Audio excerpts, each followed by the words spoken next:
Hi everyone, I'm so excited today to have Mr. Singh with me, who's the owner and founder of Olive Group of Restaurants.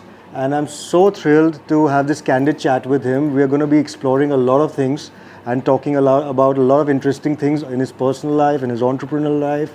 So welcome Adi, so good to have you, and so excited to know so many things from your side. Thank you, Siddhant. My pleasure. And hi, everybody. So let's start. So, Sure. Adi, tell me a little bit about your early life and your journey into the F&B. Did you always wanted to be in the hospitality segment, or was there any other career path you wanted to choose when you were young? So, a little bit on that. So, when I grew up, India was a much poorer country than we are today. So all boys actually studied medicine to become doctors, or wanted to become engineers. Okay. Because we needed to make a living, it was hard. Yeah. So I did electrical engineering in the US, but I'm a useless engineer. Okay. And I soon realized that wasn't for me. Okay. And I stumbled my way. For a while, I thought I'd work in the NGO sector and try and give back. But I couldn't find the fit. The attitude also was not at the few that I was testing out. The attitude was a bit unprofessional. So it didn't fit. So then I stumbled into becoming an entrepreneur. Okay. But throughout my career, my places are always trying to give back as much as we can in many, many different ways. Right. And luckily for me, I have always had a very big sweet tooth. Even today, I take too much sugar in my tea or my coffee. Okay. I eat desserts after almost every meal. And because of that, I dreamt about opening a place where you could get great desserts, great variety, by the slice, affordable. Okay. I was in my 20s at that time. Okay. There was nothing in those days. My generation, every night that we'd go out, we would go to five-star hotel coffee shops. Okay. We had a great time. We knew everybody. Yeah. But it was a bit limited when you look back at it. That's all we had. Right. So I had read that in America, there were these businesses which would allow others to take over in the evenings. They'd make a little more money. Yeah. Would-be entrepreneurs would get a chance.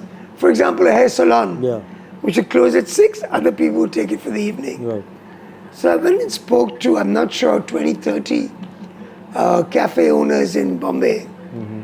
And finally somebody called me back. Okay. And he agreed. Okay. And that's how I created a place to have desserts and coffee. Okay. It's called Just Desserts. Okay. I brought in Rahul Akerkar with me and an old friend. And we gave it our best shot. Okay. And frankly, because my generation, as I said, didn't have anything, the place was an overnight hit, a sensation. Okay. And I got to know the business, and I got to know many good people, and from there I've grown in the business. So there's not any kind of a course or something in the hospitality segment that you've done? This was just like, so was there anything you focused or you studied anything before getting into the F&B business? Yeah, I studied electrical engineering. Great. Also, I want to know, Adi, what are the hardship and challenges, in that time you faced? When today we all try to start any business, there are a lot of things to take in factor, whether it's a good market research you do, and, what the location, there's so many things to it, So whenever you plan to open a restaurant, or what are the key elements you look into?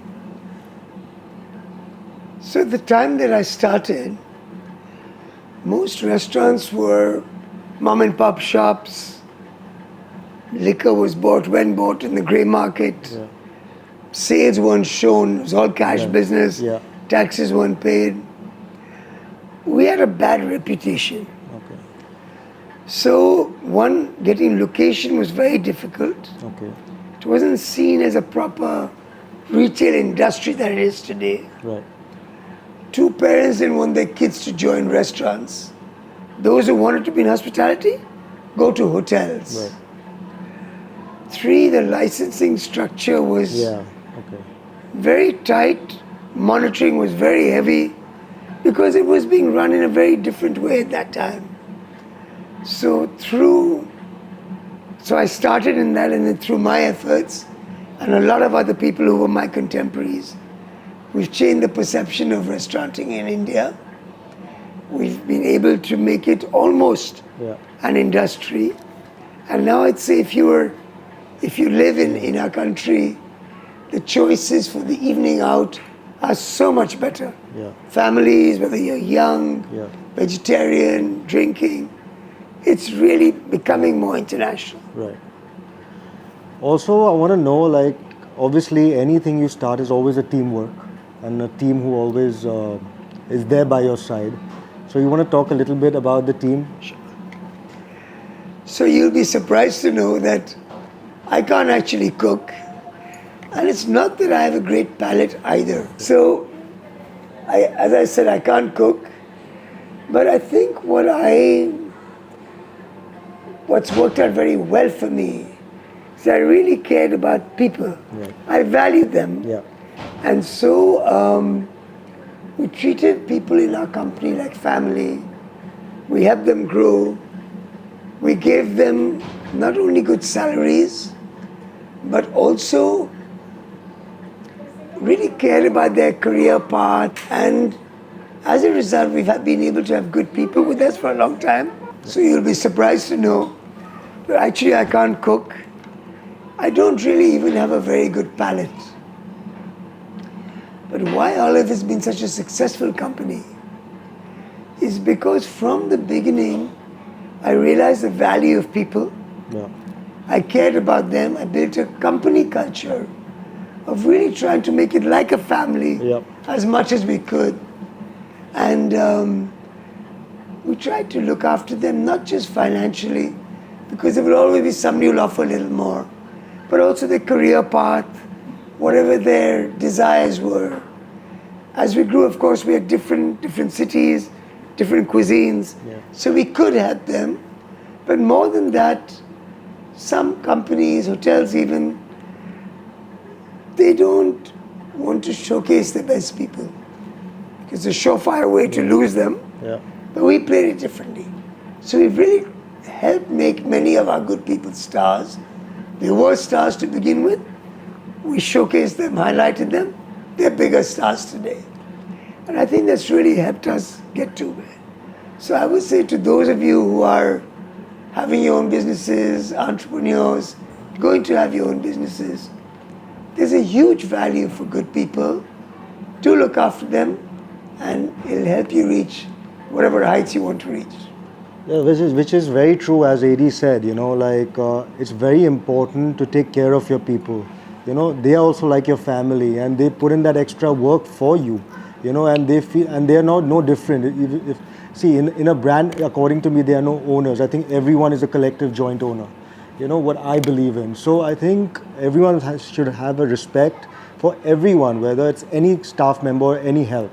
I think it's so important for them, because they're the backbone of every industry. So so well put by AD. And so also now I want to know if you have to give a message to the Gen Zs of today, who are so many people who wanting to open restaurants, they want to get into the F&B. Probably the Gen Zs of today are more risk takers, I would put it as. They want to try things, So what would your message, because you've been a legend in the trade you are, and you've been there for so many years, you know the integrities of the business. So if you have to give a direct message to everyone who would like to open a restaurant or a cafe or get into the hospitality, what would that be? I would say to you that our industry is, of course, very exciting, very glamorous, but it's the toughest industry in the world when you start, the toughest. So when you begin, and I mean this very seriously for your good, don't use up all your family's life savings or your own for your first place. I would strongly recommend take a franchise of an established brand, so you have a decent chance of success, and you would learn Yeah. the business, or partner with some local good company, good brands. So again, you learn that way, and after that, follow your own ideas, your passions, your thoughts, your dreams in the business. Be a little careful when you begin, and I wish you a lot of luck. So, okay, so now we're going to start a quick rapid fire round with you, I hate Eddie. those. It's going to be like really fast, so I just want to ask you quickly, what is your favorite restaurant in the world where you eat besides your own? 7 days a week if you have to. I think, like most of us, it's ghar ka khana. Okay. I can eat home every day, every meal. Okay, nice. What about your favorite cuisine? I love the variety of cuisines we have in India, but interestingly, in my career path, when I was opening my Japanese restaurants, despite all the tastings, trials, launches, I would actually lose weight. Okay. So I think Japanese food is delicious, different, and very healthy. I know that you have a sweet tooth. So, what is your favorite dessert in the world? One Indian and one Western. So I actually like Western desserts a lot. I love creations, and Okay. that's the most exciting part for me, for going to a restaurant when I'm traveling. Right. So you see what they're doing with desserts. Indian desserts, of course, we all grew up with. And even if I'm full at a brunch, seeing a jalebi counter, for example, gets me salivating. Okay. I do like now in India what people are doing with mithai. Right. Like Bombay Sweets, they're great. There are 2-3 brands in Delhi. So now in India, I think the way that our traditional mithais are now being presented, packaged, innovated with is fantastic. Lovely. So, and also I want to ask you, like in today's time, like what is your favorite movie which you like to watch all the time? Is there like some kind of a movie which you brings back time and is something favorite of yours? So increasingly I find I love romantic, funny movies. Okay. I guess I want to try to avoid the realities of life. So now I know that Mr. A.D. Singh is a romantic as well. So also, it's been such a long journey, but whenever I've seen you, whether it's pictures, whether I've bumped into you in Olive or whatever, I've always seen you fit. I think you're very health conscious as well. So, you know, how important in today's time is to be health conscious according to you, especially after what Corona has taught us. So, why do you think fitness is just a part of life, or it is the most essential part of life, if you have to put it in that way?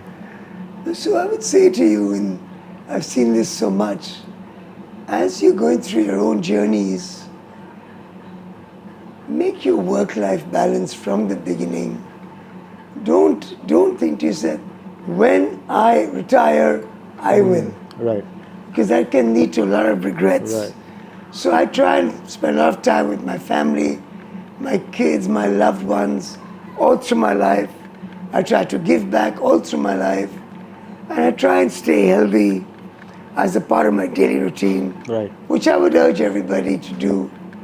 In India, unfortunately, I think the culture of sports is not as deep as I've seen when I studied in the West. Right. And especially girls are not encouraged as much. And I would say to you, parents watching, that do encourage your kids to play sports. Right. It helps them deal with a lot of the difficulties when they're teenagers, and keeps them healthy Yeah. for, building a future life. Yeah, so as he rightly put, you know, a physical activity is very important, you know, in your lifestyle. As you brush your teeth, you need to do some sort of an exercise. So, and he really puts it in a nice way that everything has to have a balance. So balance is the key. So very well put, AD. Last question I want to ask you, because I'm such a big Olive fan. And I've been to your restaurants. I think I've been to almost every restaurant of yours. So what are the new concepts or new expansion plans which you have, which you would like people to know, and they could probably wait for an opportunity to visit them? So Siddhant, you'll be happy to know, and especially I'm sure a lot of your viewers are from Calcutta. We've had a monkey bar in Calcutta for a long time. Yeah. Okay. We will be opening an olive cafe there very soon. Work has already started. Oh wow, great. And for viewers from other cities, we're actually talking one of the busiest periods of my life. In these 8 weeks, the company is actually opening 6 different places. Okay. We just opened a monkey bar. Okay. We're opening a grammar room on Friday. Okay. We're opening another grammar room next Friday. Okay. We're opening a monkey bar in Bombay in about a month and a bit. Okay. We're opening an olive cafe in Ludhiana in about a month and a bit. So there's a lot So going there's a lot on your plate lot right on our now. plate, yeah. Ah, wow. So everyone who's listening, and if you're a part of those cities, or even if you're not, you know where now you need to travel to visit those. So I'm really looking forward, because Olive being one of my favorite brands, and I've got a lot of nostalgia memories actually. So really looking forward to visiting those very soon. And thank you so much, AD. It is such a pleasure chatting with you and giving this hospitality in your house to do this with you. So I'm so thrilled and so grateful for this. And I hope you guys enjoyed this episode. And until next time, so cheers and take care. Bye-bye. Thank you, Siddhant. Good luck to everybody.